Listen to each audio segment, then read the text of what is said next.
2025년 부산 마덱스 국제해양방산전. 미 해군 정보장교 출신이 한국 부스를 돌다가 멈춰 섰습니다. 무심코 지나치려 했지만 그 순간 그의 발끝이 얼어붙었습니다. 1만 톤도 되지 않는 배. 무기라고 하기엔 너무 조용했고 항공모함이라기엔 너무 단순했으며 전투 플랫폼이라기엔 너무 작았습니다. 그런데 그 배 안에는 미래 전쟁의 해답이 들어있었습니다. 무인기 자동 배치 시스템, 인공지능 유령함대 지휘소, 수면 아래와 위를 동시에 지배하는 투층 전장 구조, 세계 어떤 나라에서도 시도하지 못했던 전쟁 설계도, 미 해군, 프랑스 정보부, 일본 해상자위대, 그리고 나토 관계자까지 모두가 몰려와 말없이 사진만 찍다 돌아갔습니다. 그리고 말했습니다. 한국이 진짜 전쟁을 먼저 시작했다. 오늘 전할 이야기는 총도 쏘지 않고 세계를 정복한 전쟁 설계자들의 이야기입니다. 저는 매튜 콜린스라고 합니다. 올해 61살. 영국 해군에서 시작해 나토 전략 고문으로까지 올라온 군사 전문가입니다. 제 전문 분야는 하나였죠. 항공모함. 항공모함만 보고 항공모함만 설계하고 항공모함만 평가하며 평생을 살아왔습니다. 미국의 포드급 항모, 프랑스의 샤를 드골, 영국의 퀸 엘리자베스. 전 세계 항모 프로젝트 대부분엔 제 손길이 닿아 있습니다. 전투기 이착륙 각도부터 갑판 길이, 어레스팅 와이어의 재질까지. 수십 년 동안 저는 이 세상에서 항공모함을 가장 잘 아는 자라는 평가를 받아왔어요. 그런 제가 어느 날 한국이라는 나라의 초청을 받았죠. 마덱스 2025 국제해양방위산업전. 조선소에서 무기를 컨테이너 배나 잘 만드는 나라가 무슨 전장을 논하나 싶었죠. 하지만 함선을 처음 본 순간 저는 발이 얼어붙은 듯 움직일 수 없었습니다. 거대한 철의 몸체가 아니라 무언가 낯설고도 무서운 것이 눈앞에 서 있었거든요. 아니, 있었다고 표현하는 건 부족합니다. 저는 그 배에 압도당하고 있었어요. 수십 년 동안 항공모함만 연구하고 조언했던 저는 함선을 볼 때 두 가지를 봅니다. 첫째, 무기 구조. 둘째, 작전 개념. 그런데 한국의 그 드론 항공모함 앞에 섰을 땐 눈으로는 철을 봤지만 머리로는 전장을 설계한 철학을 느꼈습니다. 처음엔 고스트 커맨더이라는 이름이 어색하게 들렸어요. 영화 속 설정 같달까? 그런데 설명을 듣고 그 구조를 파악하자 제 머릿속이 순식간에 과열되기 시작했습니다. 무인기 전용 이륙 갑판, 소형 전자기 캐터필트 2기, 빠른 회전형 관제 시스템. 더 놀라운 건 HD 현대중공업의 HCX23 플러스였습니다. 이중 갑판, 과거 제가 영국 해군 프로젝트에서 비효율적이라며 반대한 방식이었습니다. 그런데 한국은 그것을 드론 전용 작전에 맞춰 되살려냈고 실제 시뮬레이션으로도 완성해냈습니다. 제가 폐기했던 개념을 그들은 포기하지 않았더군요. 이건 무기 개발이 아니라 제 자존심에 대한 정면 도전이었습니다. 그 순간 깨달은 건 이 나라가 단지 무기를 만드는 나라가 아니라는 사실이었습니다. 그들은 전쟁이 나지 않도록 하기 위해 무기를 만든다고 했습니다. 하나오션 부스의 젊은 설계자가 말하길, 이 함선은 적을 위협하기 위한 것이 아니라 우리를 지키기 위한 것이라고 했어요. 가장 충격받았던 부분은 바로 그 철학의 일관성이었습니다. 모든 시스템, 모든 설계, 심지어 레이더. 각도 하나하나까지 우리가 먼저 공격하지 않더라도 당했을 땐 끝까지 살아남겠다는 정신이 담겨 있었어요. 저는 그런 나라를 본 적이 없었습니다. 미국은 지배를 위해, 러시아는 위협을 위해, 중국은 체면을 위해 무기를 만듭니다. 그런데 한국은 생존을 위해 만들더군요. 그리고 그것이 오히려 가장 위협적이었어요. HCX23을 설명하던 관계자가 말했습니다. 우리는 아직 이 배를 실전에서 쓰고 싶지 않습니다. 무기를 만들었지만 그걸 쓰지 않기를 바라는 마음. 그게 한국이 가진 무서운 지점이었죠. 그 배들엔 단지 철과 기계만 실려 있지 않았습니다. 한민족의 기억과 신념, 수십 년간 억눌린 전쟁 공포, 그리고 살아남은 자들의 철학이 함께 실려 있었습니다. 그제야 깨달았습니다. 내가 설계자였던 인생 동안 한 번도 생각하지 못했던 영역에 한국은 이미 오래전부터 닿아 있었다는 것을요. 제가 오랜 시간 동안 항공모함 설계 초기 단계에서 가장 많이 고민했던 요소가 갑판 구성이었습니다. 왜냐면 수직 공간은 늘 함정의 가장 큰 제약 조건이기 때문이죠. 공간이 좁으면 이착륙에 문제가 생기고 낮은 곳에 장비를 배치하면 방어력도 떨어집니다. 그래서 이중갑판 같은 구조는 오래전부터 연구는 됐지만 실전에서는 거의 쓰이지 않았습니다. 효율보다 위험이 컸기 때문이죠. 그런데 그걸 한국이 꺼내들었습니다. 마치 먼지 쌓인 설계도를 다시 꺼내듯 말이죠. HD 현대중공업의 HCX23 플러스. 첫 인상은 지나치게 실험적이다였습니다. 높이가 분리된 두 개의 갑판이 있고 상부는 무인 항공기 이륙용, 하부는 무인 수상정 및 장비 적재 전용. 아무리 드론 전용이라고 해도 이건 무리 아닌가 싶었죠. 그런데 자세히 들여다보자 생각이 바뀌었습니다. 기존 항모처럼 유인 전투기가 아니다 보니 드론의 이착륙 공간은 훨씬 작고 가볍습니다. 그렇다면 굳이 함선을 수평으로만 확장할 이유는 없죠. 한국 해군 관계자의 이 말 한마디에 저는 머리를 얻어맞은 기분이었습니다. 맞아요. 유인기가 아니라면 발상의 전환이 가능했던 거였죠. 가장 충격적인 건 착륙 시스템이었습니다. 전통 항공모함은 후방에 어레스팅 와이어를 깔아 전투기가 와이어에 걸려 멈추게 하죠. 그런데 HCX23은 작은 드론, 전용 와이어 시스템을 만들어 후방 구조 자체를 낮춰 충격을 흡수하도록 설계했더군요. 비행기보다 훨씬 작고 빠르게 멈출 수 있는 구조. 하부 갑판도 기가 막혔습니다. 유인 장비가 아닌 무인 수상정 USV를 크레인으로 수직 투입한 뒤 작전이 끝나면 정밀 제어로 회수한다는 개념이었죠. 제가 가장 의심했던 부분인데 시뮬레이션 동영상을 보고 나니 의심이 감탄으로 바뀌었습니다. 왜 우린 이걸 생각하지 못했을까? 그 자리에 함께 있던 미 해군 고문이 제게 똑같은 말을 속삭였어요. 한국은 기술보다 상상을 먼저 실현한 나라였습니다. 게다가 이 구조는 단순히 실험용이 아니었습니다. 선체 중앙은 텅 빈 공간으로 설계되어 추후 임무에 맞게 개조할 수 있게 설계되어 있었고 내구 테스트까지 거쳐 실제 건조에 들어갈 준비가 된 상태였어요. 그때 느꼈습니다. 아, 이건 모형이 아니라 거의 건조 직전 수준이구나. 전시회 마지막 날 HD 현대 측이 발표한 자료를 보면서 저는 그 자리에 그대로 앉아 몇 분간 아무 말도 하지 못했습니다. 본 함선은 해상통합작전용 무인 플랫폼으로서 유무인 혼합 전장 개념을 실현하기 위해 개발되었으며 기존 항공모함이 전투기 운용 중심이라면 이 배는 전술 네트워크 중심의 배입니다. 배가 아니라 전장 네트워크 플랫폼. 제가 평생 연구해온 항모는 이 정의 앞에서 낡은 무기처럼 느껴졌습니다. HCX23을 설명하던 한국인 설계자가 마지막에 웃으며 말했죠. 우리도 처음엔 미쳤단 소리 많이 들었습니다.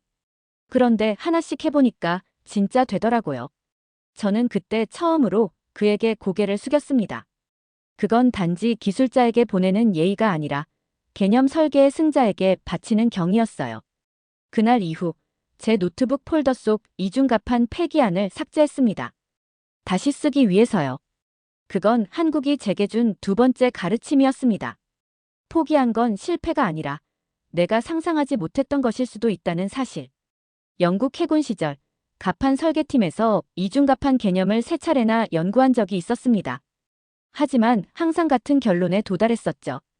효율성 대비 위험이 너무 크다. 결국 우리는 단일 갑판이 정답이라는 결론을 내렸고 그 판단은 수십 년 동안 흔들림 없이 유지돼 왔습니다. 그런데 지금 그 믿음을 스스로 의심하게 되었습니다.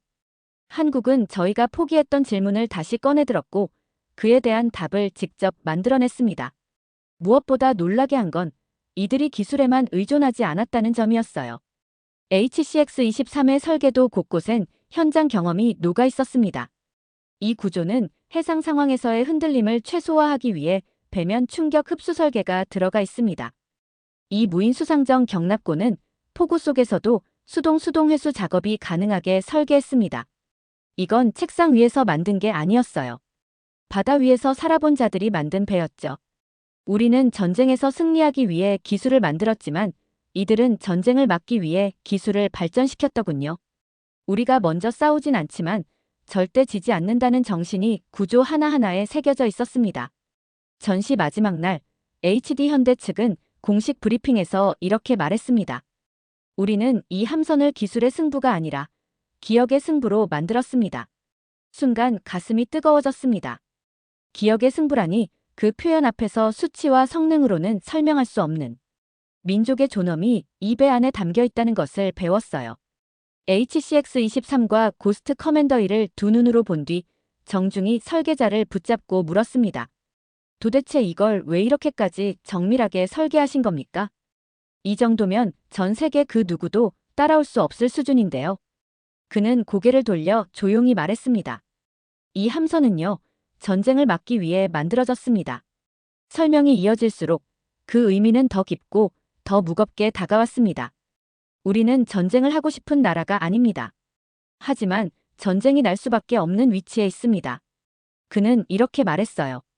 그러곤 아래를 가리켰습니다. 그곳엔 드론이 아니라 작전에서 희생된 전우들의 이름이 새겨진 기념패가 있었습니다. 이 배는 그 사람들을 기억하기 위해 만들었습니다. 기술 설명이 아니라 기억을 위한 설계라니요. 저는 그런 철학을 본 적이 없습니다. 이 배는 확실히 이상했습니다. 무기를 실었지만 무기를 전시하지 않았고 타격력을 자랑하지도 않았습니다. 설명의 중심은 항상 이 배가 우리를 어떻게 보호할 것인가였지, 이 배로 어떻게 적을 이길 것인가가 아니었어요. 한국은 이 항모를 공격의 무기로 만든 게 아니라 철저하게 억제의 플랫폼으로 정의하고 있었습니다. 우리는 항상 늦게 일어났습니다. 하지만 한번 일어나면 끝까지 싸웠습니다. HD 현대의 해군 전술연구실 팀장이 그렇게 말했습니다. 그가 보여준 영상에는 드론이 바다 위를 날아가고 수상정이 적 함선을 따라가며 경고 방송을 하는 시나리오가 있었습니다. 하나부스에선 고스트 커맨더 2의 개발 배경을 들을 수 있었습니다. 처음 이 배를 기획한 이들은 전투가 아닌 재난 구조와 민간 보호 작전을 상정했다고 하더군요. 북한의 기뢰가 터졌을 때 민간 선박 구조를 가장 먼저 할 수 있는 함선이 필요했다는 설명이 이어졌고, 이는 제가 알고 있던 항공모함의 모든 개념을 무너뜨리는 발언이었습니다. 배는 전쟁을 위해 존재한다고 배웠습니다. 하지만 이 나라의 항공모함은 전쟁이 오기 전에 멈추는 것을 목표로 한다고 했어요. 그 순간 저는 깨달았습니다. 이건 무기를 만든 것이 아니라 시간을 벌기 위한 구조물이었습니다. 전쟁이 나지 않도록, 대화가 이어지도록, 한 발이라도 덜 나가도록. 그리고 무엇보다 이 배를 만드는 사람들 자체가 전쟁을 겪은 사람들이었습니다. 전쟁의 고통을 알기에 더더욱 싸움을 두려워하지 않는다는 것. 바로 그 두려워하지 않는 자들의 조용한 각오가 이 배 전체를 지탱하고 있었어요. 나토에 돌아가면 이걸 어떻게 설명할 수 있을까요? 기술력, 전략 효율성, 예산 대비 전력 효과. 그런 숫자로는 이 배의 의미를 절대 설명할 수 없다는 걸 저는 이미 알고 있었습니다. 전시회 사흘째 되는 날, 혼자서 다시 그 배들을 돌아보기로 했습니다. 시끄러운 브리핑도 관계자 인터뷰도 없이 조용히 그 철의 구조물들과 눈을 마주하고 싶었거든요. 그리고 그날, 저는 처음으로 배를 넘어서 국가를 보게 됐습니다.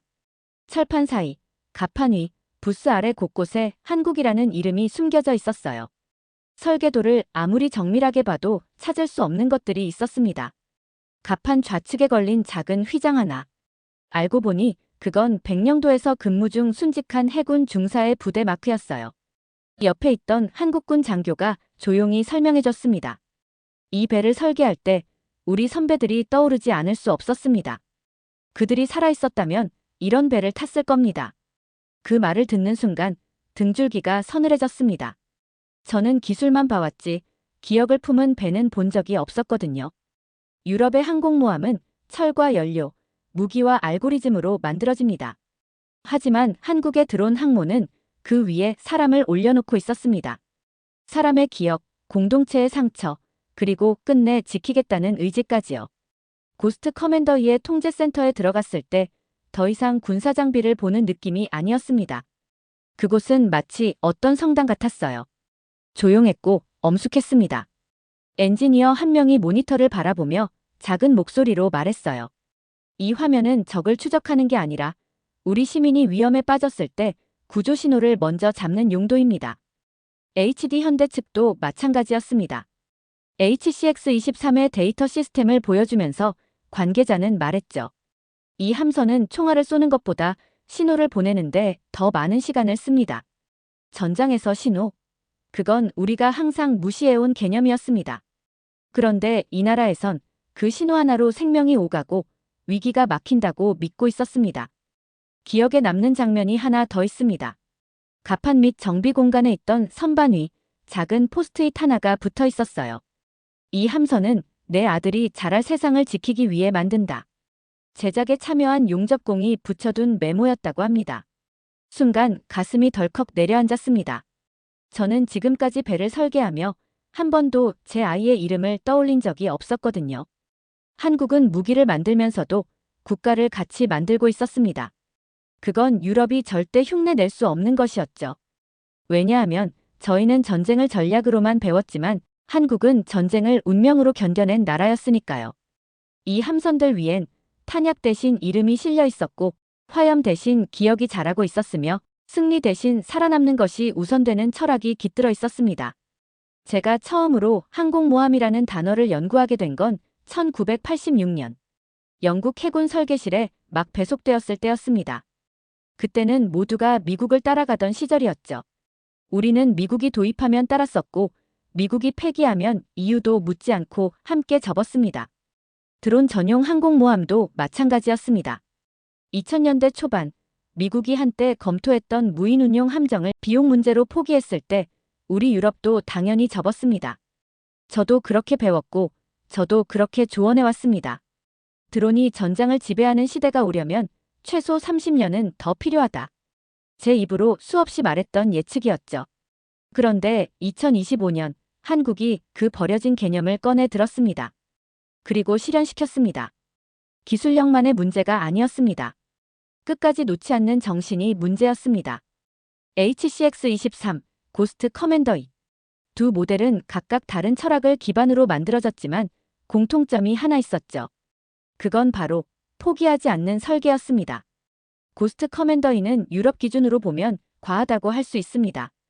너무 큰 배에 너무 많은 시스템이 들어가 있으니까요. 하지만 한국은 그것을 하나하나 구현해냈고 무엇보다 실현 가능성까지 확보해뒀습니다. 단순한 상상력이 아니라 끝까지 밀어붙인 기술력이 만든 결과였습니다. HCX-23은 더 극단적이었습니다.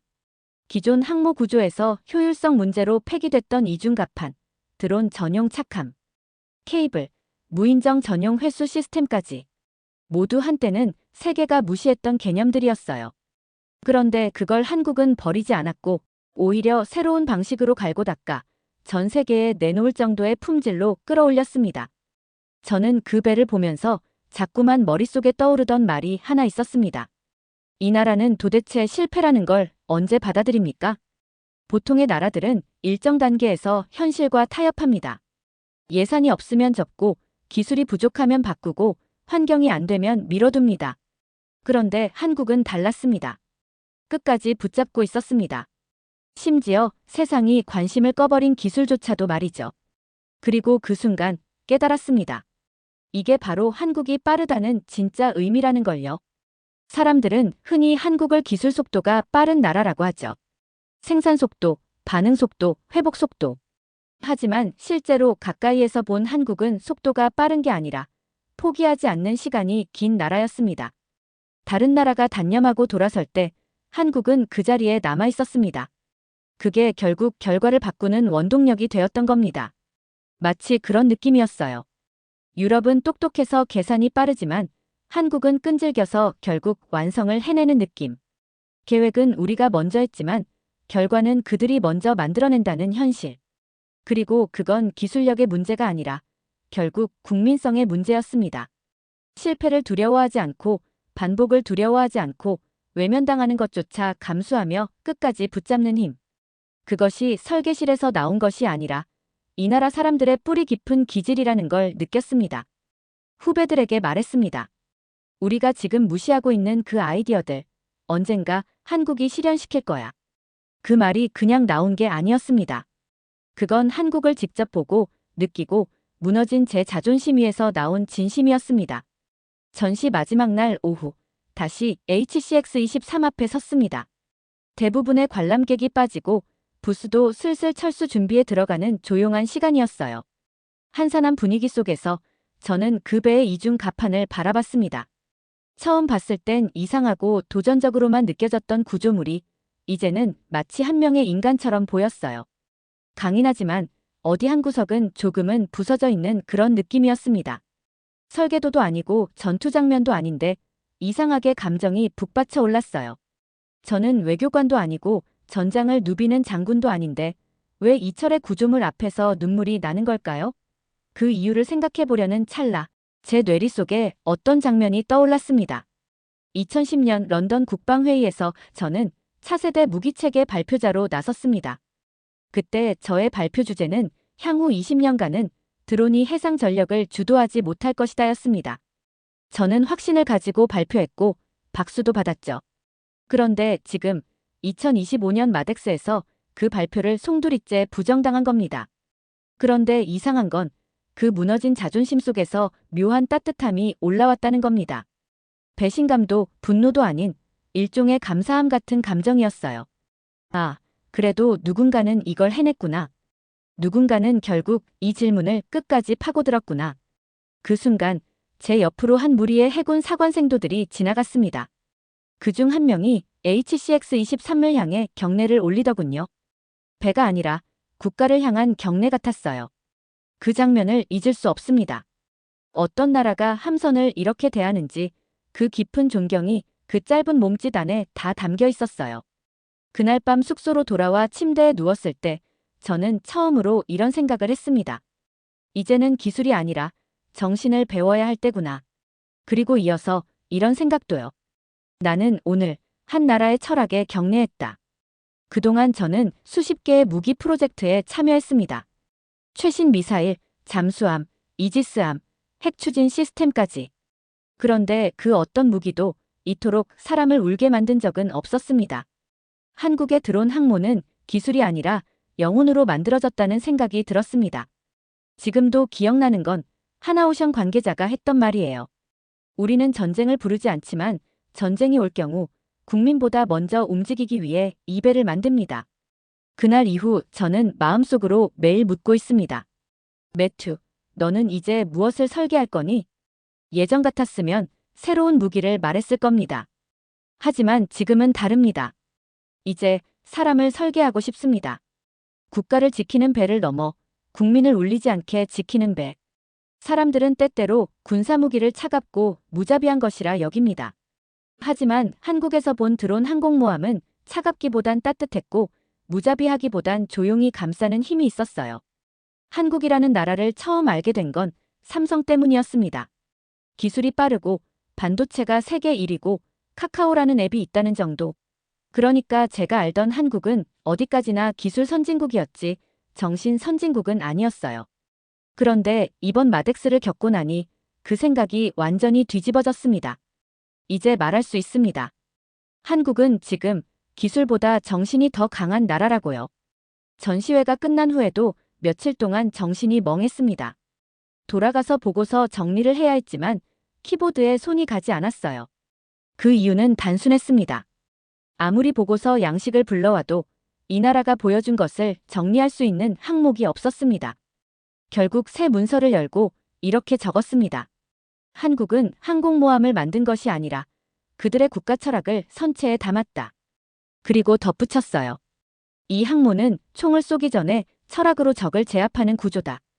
며칠 후 나토의 한 고위 전략관이 제게 물었습니다. 그 배, 정말 그렇게까지 대단해요? 대답 대신 하나의 사진을 보여줬습니다.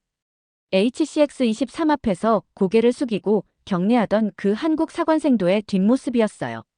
그리고 말했죠. 당신은 지금까지 무기 앞에서 고개 숙이는 사람을 본 적 있습니까? 그 장면을 본 이후로 모든 게 달라졌습니다. 길거리에서 마주친 한국 브랜드, 뉴스에서 나오는 한국 기업, 그리고 우리가 그동안 조용히 흘려보냈던 한국 관련 보도들. 전부 다 다르게 보이기 시작했어요.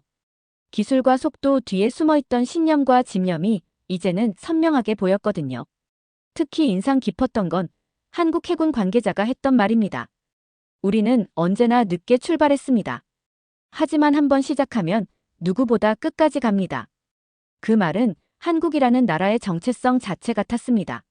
포기하지 않는 민족, 침묵하지만 준비된 국민, 겉으론 작지만 속은 강철 같은 나라. 지금도 종종 그 말을 머릿속에 떠올립니다. 그리고 스스로에게 묻습니다. 너는 지금 어떤 나라에 감동하고 있는가? 그 질문이 제 일상을 바꾸고 있습니다. 단지 한국을 좋아하게 됐다는 말이 아닙니다. 저는 지금 한국을 배우고 있습니다. 설계자였던 제 인생에서 배운다는 건 늘 데이터를 의미했습니다. 하지만 지금 배우는 한국은 데이터가 아니라 사람과 기억, 정신과 역사로 이루어진 존재입니다. 하루는 우연히 동료들과 저녁 식사 중에 마덱스 이야기가 나왔습니다. 누군가 농담처럼 말했죠. 한국, 그냥 좀 빠른 나라 아니야? 조용히 젓가락을 내려놓고 말했습니다. 아니, 한국은 빠른 게 아니라 절대 놓지 않는 나라야. 그 이후 자료를 모으기 시작했습니다. 드론 항모뿐 아니라 한국이 수십 년간 어떤 길을 걸어왔는지, IMF, 6.25, 산업화, 민주화. 그 모든 여정이 무기를 넘어선 무기였다는 걸 알게 됐습니다. 그리고 깨달았어요. 이 나라는 한 번도 싸우기 위해 준비한 적이 없다. 단지 절대 빼앗기지 않기 위해 준비해온 거다. 이제 저는 보고서에 단 하나의 문장을 새로 추가합니다. 한국은 항공모함이 아니라 전쟁을 넘어선 세계관을 만들고 있다. 그리고 그 문장은 앞으로 수십 년간 나토의 정책 방향을 바꿀 수도 있을 겁니다. 제 인생 대부분을 설계자로 살아왔습니다. 이미 존재하는 구조물과 이론을 조합해 최적의 효율을 만들어내는 사람. 정해진 범위 내에서 가장 현실적인 답을 뽑아내는 것. 그게 전부였죠. 그런데 한국을 만나고 나서야 제가 했던 일들이 단지 복사와 편집에 불과했다는 걸 깨닫게 되었습니다. 한국은 기존에 없던 개념을 만들었고 거기에 의미를 붙였으며 마침내 그것을 현실로 끌어낸 사람들이었습니다. 유럽은 가능한 것만 한다는 전통이 있습니다. 예산이 맞지 않으면 포기하고 정치적 위험이 크면 피하죠. 하지만 한국은 달랐습니다. 그들은 가능하지 않아 보이는 것을 끝까지 밀어붙이고 결국 새로운 가능성으로 바꿔버리는 힘이 있었습니다. 그 힘의 근원은 뭘까 계속 고민했습니다. 그러다가 하나의 힌트를 얻은 건 전시장 구석에 놓인 간이 전시물이었습니다. 그곳엔 기록되지 않은 전투라는 제목 아래 한국 해군의 과거 실패 사례들이 아주 솔직하게 적혀 있었어요. 엔진 폭발, 갑판 설계 오류, 적재 무게 불균형. 실패를 숨기는 대신 전시하는 문화. 그래서 창조가 가능한 겁니다. 실패를 감추지 않고 오히려 공유하고 다시 쌓고 다시 설계하고 끝까지 완성해내는 힘. 그리고 무엇보다 한국은 자격이 없다는 평가조차 자격으로 바꾸는 나라였습니다. 서구가 부정했던 기술, 미군이 무시했던 개념, 일본이 의심했던 구조들. 그 모든 것들을 자존심으로 재조립하고 한국형 해답으로 만들어낸 민족. 설계자는 기존 세계를 읽는 사람이지만 창조자는 새로운 세계를 쓰는 사람입니다.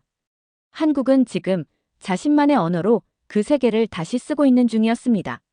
이제 다시 도면 앞에 섭니다. 예전처럼 정해진 규격을 맞추는 설계자가 아니라 세상을 다시 보려는 창조자의 눈으로요. 그 시작이 한국이었다는 건 제 인생에서 가장 자랑스러운 전환점입니다. 그리고 저는 알고 있습니다. 한국은 지금도 조용히, 그러나 단호하게 다음 세상의 전장을 설계하고 있다는 것을요. 두 번째 사연 시작합니다.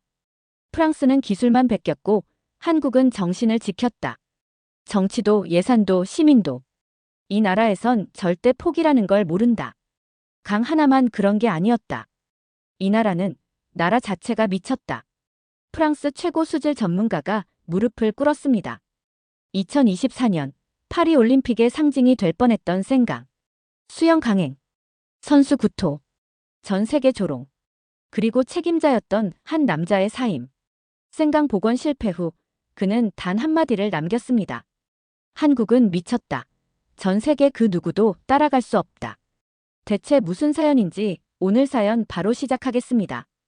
2024년 7월 파리 올림픽의 한복판에서 저는 인생 최대의 실패를 맛보았습니다. 생강 수영 경기를 하루 앞두고 마지막까지 수질 검사 결과를 확인하고 있었어요. 결과는 기준치에 턱걸이한 상태였죠. 그 순간 정치적 압박이 견딜 수 없을 정도로 커졌습니다. 국가 이미지가 걸려 있습니다. 기술적으로 가능하다고 발표하세요. 그건 명령이었고 동시에 제 책임이었어요. 그리고 경기 당일 선수들은 생강에 뛰어들었고 그중 한 명이 중반에서 멈춰 서더니 구토를 했죠. HD 카메라에 생생히 잡힌 그 장면은 전 세계로 중계되었어요. 언론은 폭풍처럼 달려들었죠. 프랑스, 똥물 속에 선수 던졌다. 생강 복원, 미화된 참사. 기술이 아니라 체면이 급했던 정부. 그날 밤 프랑스식 정중한 퇴진 요청을 받았어요. 그 말뜻은 명확했죠. 이제 당신은 우리를 대표할 수 없습니다. 그 종이를 내려놓고 나왔을 때 제 귀에 들리던 소리는 기자들의 질문이 아니라 2019년 서울 한강변에서 들었던 바람 소리였어요. 왜 하필 그때가 떠올랐을까요? 한강을 봤던 건 단 하루였고 단지 관리 잘 된 도시 하천이라 생각했을 뿐이었는데 지금은 다르게 다가왔습니다. 생강에서 실패한 제가 떠올린 건 템스강도, 허드슨강도 아니었어요. 바로 서울의 한강이었죠. 잠을 설친 밤 노트북 속 폴더 하나를 열었습니다. 4박 5일간 한국에 갔던 출장 기록이었죠. 보고서, 사진, 회의록, 강변 정화 설비 도면까지 고스란히 남아있더군요. 그때는 그냥 잘 정리된 도시 프로젝트쯤으로 보고 넘겼던 것들인데 지금 보니 마음이 서늘했어요. 사진 속 반포대교 야경, 여의도 공원, 하수고도 처리장 내부 구조도 모든 장면이 마치 저를 조롱하는 것처럼 보였죠. 우린 이미 해냈는데 넌 왜 흉내만 내다 망쳤니? 결국 결심했습니다. 공직자도 아니고 외교사절도 아니고 그냥 한 명의 실패한 환경 전문가로 정말 그 본질이 뭔지 배우기 위해 서울로 돌아가 보기로 했어요. 인천공항에 도착한 건 이른 아침이었습니다. 도시는 이미 깨어 있었고 하늘은 희뿌옇게 밝아오고 있었어요. 공항에서 나와 택시를 타고 숙소로 이동하는데 멀리 흐르는 강이 눈에 들어왔죠. 순간 심장이 철렁했어요. 저 강을 다시 보면 나는 완전히 무너질지도 몰라. 그런 두려움이 스쳤거든요. 하지만 곧 웃음을 지었어요. 그래요, 무너져야죠. 무너져야 배울 수 있겠죠. 이 나라의 강이 어떤 식으로 제 자존심을 다시 박살낼지 스스로에게 그 충격을 허락하기로 했어요. 세상 사람들은 한국이 대단하다고 말하지만 정작 그 실체를 본 이들은 얼마나 될까요? 저는 과거에 한번 스쳐봤을 뿐이고 이제는 그걸 다시 마주할 시간이었어요. 그런데 문제는 저는 실패한 자라는 겁니다. 성공한 이들을 마주하는 자의 시선은 항상 조금 비겁하거든요. 서울의 가을은 파리와는 결이 달랐어요. 10월 말 아침 공기가 제법 차가웠지만 하늘은 맑고 강바람은 부드럽게 살을 스쳤죠. 이른 시간에 숙소를 나섰어요. 전직 프랑스 환경청 간부라는 타이틀도 생강 실패의 책임자라는 무거운 꼬리표도 없는 그저 한 명의 관찰자로서 한강을 다시 마주하고 싶었어요. 뚝섬 유원지로 향했습니다. 2019년에 처음 방문했을 때의 기억 때문이었죠. 그땐 전형적인 외빈 방문이었고 보고서용 사진만 찍고 돌아갔어요. 이번엔 다르죠. 이젠 철저히 제 눈으로, 제 감정으로 이 강을 보고 싶었어요. 역 근처에서 나오자 강변 쪽으로 천천히 걸었습니다. 나무들은 붉은 빛으로 물들어 있었고 바람에 흩날리는 낙엽이 강 쪽으로 흘러내리고 있었어요. 그런데 진짜 놀라운 건 사람들이었어요. 조깅을 하는 이들이 끝없이 이어졌고 20대 남녀가 웃으며 강변길을 가로질렀고 앉아서 책을 읽는 사람, 무릎 담요를 덮고 커피를 마시는 사람도 있었어요. 하지만 누구 하나 이 강을 두려워하는 기색이 없었습니다. 그들이 강을 대하는 태도 자체가 완전히 달랐어요. 프랑스라면 물 근처는 경계의 대상입니다. 비 오면 수위가 올라가니 피하고 겨울엔 바람이 매서우니 멀어지고. 그런데 여기선 강이 위험이 아닌 안식처럼 존재하고 있었어요. 순간적으로 현실감이 사라졌습니다.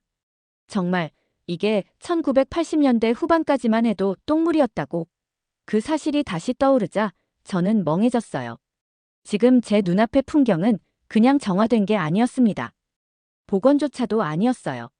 이건 도시와 국민이 함께 다시 태어나면서 만든 문명 공간이었죠. 프랑스의 생강에서는 항상 긴장감이 깔려 있었어요. 행사 장소였고 홍보용 무대였고 행정의 부담이었죠. 시민들은 강을 구경했지 거기서 살아가지 않았습니다. 하지만 서울은 달랐어요. 한강은 시민들 곁에 있었고 그 안에서 하루를 시작하고 마감하는 모습들이 너무도 자연스러웠어요. 벤치에 앉아 스마트폰으로 뭔가를 보며 웃고 있는 중년 남성, 강변 데크에서 스트레칭하는 60대 여성들, 유모차를 끌며 산책하는 부부. 그날 벤치에 앉아 한참 동안 움직이지 못했습니다. 수많은 회의, 연구비, 장비와 기술로도 이루지 못했던 일이 이곳에선 이미 수십 년 전부터 일상이 되어 있었던 겁니다. 가을바람에 흔들리는 풀을 바라보며 저는 깨달았어요. 우린 물을 정화하려 했지만 한국은 사람과 도시, 그리고 미래를 정화한 거였구나. 호텔로 돌아오는 길, 머릿속이 복잡했어요. 한강은 분명 물이 흐르는 강이었지만 저에겐 그보다 더 무거운 질문들이 몰려오는 공간이었습니다. 우리는 왜 못했을까? 기술은 더 발전했는데 왜 결과는 이렇게 다르지? 제 뇌리를 떠나지 않던 그 질문 하나. 이젠 외면할 수 없었어요. 밤늦게 노트북을 열고 2019년 한강 시찰 때 정리해둔 보고서와 사진을 다시 펼쳐봤어요. 처음 봤을 땐 그저 시민 친화적 디자인, 선진 하수 처리 시스템, 수변 공간, 정비 모델 정도로만 요약했던 내용이었어요. 그런데 지금 다시 보니 그 모든 항목마다 숨겨진 정신이 보이기 시작했어요. 하수관을 분리형으로 교체하는 작업. 프랑스라면 최소 수십 년 걸릴 걸 한국은 10년도 안 돼 전국에 확대했어요. 기술이야 우리도 있었죠. 하지만 그렇게 밀어붙이는 일관성과 추진력은 없었어요. 생태보건구역도 마찬가지였죠. 도심 한복판인 여의도의 습지를 복원하고 밤섬 같은 섬을 생태보호구역으로 남겼다는 사실은 우리 행정 시스템에선 상상조차 힘든 일이었어요. 이 모든 것의 배경에는 한 가지 공통된 키워드가 있었어요. 끈질김, 그리고 정책 일관성. 어떻게 이런 게 가능하죠? 프랑스처럼 시위가 잦고 갈등이 심한 사회에선 상상도 못할 일이에요. 그런데 한국은 국민이 불편을 감수하면서도 선택을 받아들였어요. 우리는 늘 정화율, 비용 대비 효율성, 1인당 처리량 같은 숫자를 쫓았어요. 한국은 사람을 쫓았더군요. 그 사람들의 기업과 미래를 연결하는 가치를 선택했던 거예요. 프랑스엔 장기 계획이 없냐고요? 있습니다. 하지만 공감이 부족하죠. 시민들은 정책을 정부 일로 여기고 정부는 시민을 설득의 대상으로 봐요. 그런데 한국은 달랐어요. 정책이 마치 국민과 함께 쓰는 유서 같았습니다. 우리 아이에게, 우리 손주에게 이 강을 남기기 위한 결심말이죠. 그 순간 저는 마침내 인정했어요. 한국은 기술이 강한 나라가 아니라 정신이 강한 나라다. 이건 유럽이 흉내내기엔 너무 높은 차원의 프로젝트였다. 한강변에서 충격을 받은 다음 날 서울시 수자원본부에 정식 방문을 요청했습니다. 제가 실패한 이유를 더 이상 머릿속으로 분석하고 싶지 않았어요. 직접 이 나라의 실무자에게 듣고 싶었어요. 다행히 한강 정비 정책에 20년 이상 참여했던 서울시 수질정책과의 과장님이 면담을 허락해 주셨습니다. 회의실에 들어서자마자 정중히 고개를 숙였어요. 당신들이 해낸 일을 우리는 해내지 못했습니다. 그분은 겸손하게 웃으며 말했죠. 아닙니다. 누구라도 어려운 일이에요. 한국도 한 번에 된 게 아니에요. 진짜 오래 걸렸어요. 바로 본론으로 들어갔습니다. 2019년에 우리는 귀국해서 생강의 한국식 하수처리 모델을 적용했지만 결국 실패했습니다. 왜 우리는 안 되고 한국은 된 겁니까? 그분은 말없이 물 한 모금을 마시더니 조용히 말했습니다. 한국은 기술로 시작했지만 철학으로 끝냈기 때문이에요. 그는 계속 설명했어요. 우리는 이걸 환경 개선 사업이 아니라 국가 생존 과제로 봤습니다. 80년대 말 IMF 위기를 겪기 전부터 정권이 몇 번 바뀌고 시장이 교체돼도 한강 프로젝트는 절대 중단하지 않았어요. 시민들이 반대해도 밀어붙였고 예산이 부족해도 일단 시작했어요. 그 말에 저는 불편한 기시감을 느꼈습니다. 프랑스에선 정권이 바뀔 때마다 예산이 줄고 시민단체의 항의로 사업이 무산되곤 했죠. 우리는 언제나 민주주의의 가치라는 이름으로 합의를 우선했고 그래서 정화는 늘 미뤄졌어요. 그게 가능했던 이유는 뭔가요? 제가 묻자 과장님은 조용히 답했습니다. 우리는 다음 세대에게 이 썩은 강을 물려줄 수 없다는 마음이 컸습니다. 지금의 60대, 70대 어르신들이 냄새나던 시절을 견디며 같이 싸웠습니다. 강변에 쓰레기 주우며 우리 아이들이 여기서 놀게 하자고 외쳤죠. 프랑스에선 시민이 환경정책에 감정적으로 참여하는 경우가 거의 없습니다. 그건 공무원이 할 일이라는 인식이 강하죠. 그런데 한국은 국민이 직접 참여하고 견디고 동참했던 겁니다. 과장님은 마지막으로 이렇게 말했습니다. 전 세계 어디든 기술은 비슷해요. 하지만 한국은 정신이 달랐어요. 버티고 이어가고 손잡고 가는 힘. 그게 결국 한강을 지금 이 모습으로 만든 겁니다. 자리에서 일어나 고개를 숙였습니다. 당신들이 지켜온 이 강을 이해하지 않고 복제만 하려 했던 게 부끄럽습니다. 그는 담담히 대답했죠. 아닙니다. 이제 보셨으니 돌아가서 지키면 됩니다. 환경이란 건 기술이 아니라 사람으로 지켜내는 겁니다. 그날 밤 저는 호텔방에 홀로 앉아 여러 개의 폴더를 꺼내 열었습니다. 템스강, 센강, 허드슨강, 스프르강, 라플라타강. 전 세계 도시하천 복원 사례를 수집하고 분석했던 보고서들. 수천 페이지에 달했던 이 자료들을 이제는 완전히 다른 눈으로 다시 보게 됐어요. 첫 장부터 살펴본 건 템스강이었습니다. 유럽 수질 개선의 상징이라는 별명이 붙은 그 강은 1950년대부터 70년 이상 복원 중이지만 도심 구간의 실제 수질은 여전히 2급, 3급 수준에 머물러 있어요. 영국 언론들도 종종 지적하죠. 보기엔 깨끗하지만 들어가진 마세요.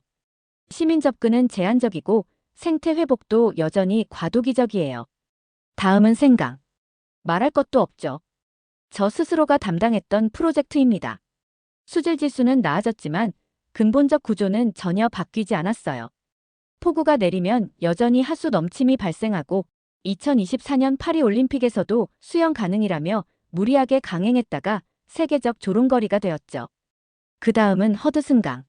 뉴욕의 상징이자 미국 연방정부까지 개입한 대형 프로젝트였지만 PCB 오염 문제는 여전히 해결되지 않았습니다. EPA 보고서에서도 완전한 복원은 불가능하다는 문장이 들어있죠. 시민 접근성, 부분 허용, 레저 활용, 조심스럽게 관리. 완성형 모델이라고 하긴 어렵습니다. 그리고 마지막으로 한강. 30년. 딱 30년 만에 이 강은 도심 중심부를 가로지르면서도 1급수 수질, 생태 복원, 시민 접근성, 문화공간, 야경 관광자원까지 모든 걸 갖춘 유일한 하천이 되었어요. 다른 나라들은 한두 가지 목표를 겨우 달성하고 성공이라고 자평하죠. 하지만 한국은 수질 개선뿐 아니라 삶의 질, 시민 문화, 환경 철학까지 완성해버렸어요. 저는 속으로 이렇게 말했습니다. 한국은 하천을 정화한 게 아니야. 강이라는 개념 자체를 바꿔버린 거야. 보고서엔 분명 이렇게 적혀 있었어요. 한강 프로젝트는 전 지구적 기준에서 유일하게 완성형에 가까운 도시하천 복원 사례다. 그동안 수많은 컨퍼런스에서 우리는 늘 유럽의 사례를 자랑스러워했어요. 하지만 제가 직접 보고, 걷고, 대화하고, 다시 분석한 지금 한강은 비교 대상이 아니었습니다. 단연, 독보적인 존재였어요. 왜 한국만 가능했을까요? 그 질문에 대해 저는 지금껏 정치 시스템, 예산 구조, 기술 개발 속도 등 온갖 분석을 다 해봤어요. 하지만 진짜 정답은 간단했어요. 끊지 않았기 때문이에요. 포기하지 않았기 때문이죠. 그리고 같이 했기 때문입니다. 한국은 시민이 빠진 적이 없었어요. 기술자만이 아니라 엄마, 아빠, 할아버지, 할머니, 학생들까지 이 강을 위해 무언가를 했고 그 흔적이 물결 속에 스며 있었어요. 세계의 강은 행정이 만들었지만 한강은 국민이 만든 강이었습니다. 그게 차이였고 그 차이가 결국 전 세계 어디서도 복제할 수 없는 결과를 만든 겁니다. 호텔방 창가에 앉아 손에 작은 노트를 펼쳤습니다. 공직에 있을 땐 보고서를 썼지만 지금은 달라요. 이건 어디에도 제출되지 않을 저만의 기록이에요. 누구에게 보여주기 위한 것도 아니고 오직 제가 왜 이렇게 충격을 받았는지를 잊지 않기 위해 쓰는 정리입니다. 노트에 이렇게 적었습니다. 한강은 기술이 만든 강이 아니었다. 그건 국민이 세대를 이어가며 만든 정신의 결과였다. 그리고 문득 깨달았어요. 한강만 그런 게 아니었더라고요. 처음엔 환경 성공 사례를 확인하러 왔지만 시간이 흐를수록 제 안엔 다른 감정이 생겼어요. 이 나라는 왜 이렇게 집요하지? 왜 이렇게 포기라는 걸 모르지? 뉴스를 검색해봤어요. 한국은 IMF 외환위기로 국가가 무너지기 직전까지 갔던 나라였죠. 그런데 몇 년 만에 다시 일어섰어요. 2008년 세계 금융위기 때도 2020년 팬데믹 당시에도 언제나 먼저 무릎 꿇을 것 같은 나라가 어떻게든 일어나 가장 먼저 걷기 시작했어요. 도대체 그 원동력이 뭘까? 그 질문이 저를 다시 멈추게 했습니다. 그리고 그 답은 제가 한강에서 본 풍경 속에 이미 다 들어있었어요. 강을 포기하지 않았죠. 누구 하나의 프로젝트로 끝낸 게 아니라 정권이 바뀌어도 끊지 않았고 예산이 줄어도 멈추지 않았고 국민들은 관심 없을 것 같으면서도 결국엔 가서 쓰레기를 줍고 지켜내고 그 결과를 또 다음 세대에 자랑스레 물려주더라고요. 그 정신이 이 나라를 지켜온 본질이었어요. 저는 한 번도 그런 나라를 본 적 없었어요. 프랑스는 강하죠. 기술도 역사도. 하지만 바닥까지 내려갔을 때 국민 전체가 다시 일어나는 힘은 솔직히 없습니다. 그런데 한국은 정말로 바닥까지 내려갔던 나라잖아요. 전쟁 폐허에서 독재의 그늘에서 외환위기, 금융위기, 감염병까지 이 나라는 그렇게 수도 없이 부서졌고 그때마다 다시 일어났습니다. 한국의 역사를 더 찾아봤어요. 1950년대 전쟁 후 폐허에서 시작해 지금은 세계 10위권 경제대국이 됐다는 것, 그것도 천연자원 하나 없이 오로지 사람의 힘으로만 이뤄냈다는 사실이 놀라웠어요. 그리고 더 놀라운 건 그 과정에서 민주화도 이뤘다는 점이었죠. 독재에 맞서 싸웠고 피를 흘리면서도 결국 민주주의를 지켜냈어요. 프랑스도 혁명의 나라지만 그 변화는 수백 년에 걸쳐 일어났어요. 한국은 불과 한 세대 만에 그 모든 걸 해냈죠. 한강이 그랬듯 한국이란 나라 자체가 포기라는 단어를 모르는 것 같았어요. 불가능해 보이는 일도 그냥 시작하고 힘들어도 계속하고 실패해도 다시 도전하는 모습이 강 복원 프로젝트에서도 국가 발전 과정에서도 동일하게 보였어요. 2010년대 초반 한국이 G20 정상회의를 주최했을 때 프랑스 언론들은 어떻게 이 나라가 선진국 모임에 들어갔나? 라고 의아해했죠. 하지만 지금 와서 보니 그건 당연한 결과였어요. 한국은 이미 오래전부터 선진국의 정신을 가지고 있었던 거예요. 기준이 되는 수치나 GDP가 아니라 미래를 향한 집념과 끈기, 그리고 국민적 단결력이 진정한 선진국의 모습이었던 겁니다. 한국에서의 마지막 이틀, 저는 매일 아침 한강으로 나갔어요. 반포대교, 여의도, 망원, 이촌. 다양한 구간을 걸으며 이 강의 다채로운 모습을 담아두고 싶었죠. 한 구간에선 노인들이 모여 운동을 하고 있었고 다른 곳에선 청년들이 자전거를 타며 웃고 있었어요. 강변 카페에선 사람들이 일하고 데이트하고 휴식을 취하고 있었죠. 심지어 새벽 5시에 나갔을 때도 이미 조깅하는 사람들로 가득했어요. 프랑스 생강 주변은 밤이면 위험하다고 여겨지고 비가 오면 접근을 자제하라는 경고가 나오곤 해요. 그런데 한강은 달랐어요. 밤에도 사람들로 가득했고 비가 와도 우산 쓰고 산책하는 이들이 있었죠. 그들에게 강은 두려움의 대상이 아니라 일상의 일부였어요. 그리고 무엇보다 강물 자체가 달랐어요. 생강은 언제나 불투명한 갈색이지만 한강은 맑았어요. 마지막 날 아침, 저는 작은 실험을 해봤어요. 강변에 앉아 30분 동안 그냥 사람들을 관찰했죠. 그 짧은 시간 동안 저는 모든 연령대, 다양한 직업의 사람들이 이 강과 어떻게 교감하는지 지켜봤어요. 학생들은 강변에서 공부를 하고 회사원들은 커피를 마시며 잠시 여유를 즐기고 노인들은 친구들과 담소를 나누고 엄마들은 아이들과 놀고 있었죠. 한강은 그저 물이 흐르는 공간이 아니라 서울 시민 모두의 생활 무대였어요. 그 순간 깨달았습니다. 우리 프랑스가 실패한 진짜 이유는 강을 프로젝트로만 봤기 때문이에요. 기술적 과제, 행정적 숙제, 정치적 업적으로만 여겼죠. 하지만 한국은 강을 삶으로 봤어요. 국민의 일상, 도시의 미래, 아이들의 추억이 될 공간으로 말이죠. 이번 서울 방문은 제 인생에서 가장 충격적인 시간이었어요. 환경 전문가로서 20년 넘게 일해왔지만 이렇게 완벽한 도시, 자연 공존 모델은 본 적이 없었죠. 한강을 통해 본 한국은 그저 잘 사는 나라가 아니었어요. 이건 다르게 사는 나라였죠. 어려움을 피하지 않고 정면으로 맞서는 나라, 불가능을 가능으로 바꾸는 나라, 미래를 위해 현재의 불편함을 감수하는 나라. 그리고 이 모든 것이 한강이라는 상징적 공간에 집약되어 있었어요. 한강은 단순한 강이 아니라 한국이라는 나라의 정신과 역사, 그리고 미래가 흐르는 공간이었죠. 마지막 밤, 제 노트에 이렇게 적었어요. 프랑스는 기술만 베꼈고 한국은 정신을 지켰다. 정치도 예산도 시민도 이 나라에선 절대 포기라는 걸 모른다. 강 하나만 그런 게 아니었다. 이 나라는 나라 자체가 다르다. 인천공항으로 가는 택시 안에서 창밖으로 한강이 마지막으로 보였어요. 아침 햇살에 반짝이는 강물을 보며 생각했죠. 내가 다시 프랑스로 돌아가면 무엇을 할 수 있을까? 생강 프로젝트 책임자로서의 저는 끝났지만 한 사람의 환경 전문가로서는 새로운 시작을 할 수 있을 거예요. 한국에서 배운 것들을 어떻게든 적용해보고 싶었죠. 기술만이 아니라 정신을, 수치만이 아니라 가치를, 현재만이 아니라 미래를 생각하는 방식을. 이제 저는 그 모든 것을 가슴에 안고 돌아가려 합니다. 한국이 제게 가르쳐준 가장 큰 교훈은 이거였어요. 불가능한 일은 없다. 다만 아직 이루지 못한 일이 있을 뿐이다. 한국은 그걸 몸소 보여줬고 한강은 그 증거였습니다. 파리로 돌아온 지 한 달. 저는 작은 환경 컨설팅 회사를 차렸어요. 정부 프로젝트는 더 이상 맞지 않기로 했죠. 대신 지역 커뮤니티, 시민단체들과 함께 작은 하천 정화 프로젝트부터 시작하기로 했어요.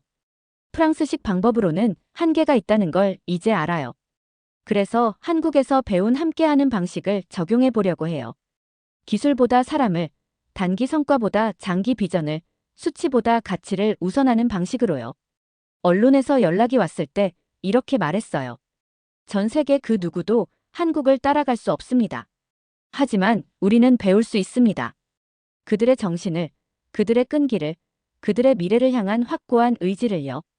한 번도 그런 나라를 본 적 없었어요. 프랑스는 강하죠. 기술도 역사도. 하지만 바닥까지 내려갔을 때 국민 전체가 다시 일어나는 힘은 솔직히 없습니다. 그런데 한국은 정말로 바닥까지 내려갔던 나라잖아요. 전쟁 폐허에서 독재의 그늘에서 외환위기, 금융위기, 감염병까지 이 나라는 그렇게 수도 없이 부서졌고 그때마다 다시 일어났습니다. 그리고 지금 도심 중심의 강을 세계 최고 수준으로 바꾸어냈고 K방역, K기술, K문화까지 세계가 인정하는 선진국이 되었어요. 정말로 이 나라는 포기하지 않는 나라였어요. 제 노트 마지막에는 이렇게 적혀 있어요. 나는 한강을 보러 왔지만 사실은 한국이라는 나라의 본질을 보게 됐다. 이곳은 단 한 번도 쉬운 길을 택한 적이 없다. 그래서 그 누구도 이 나라를 따라올 수 없다.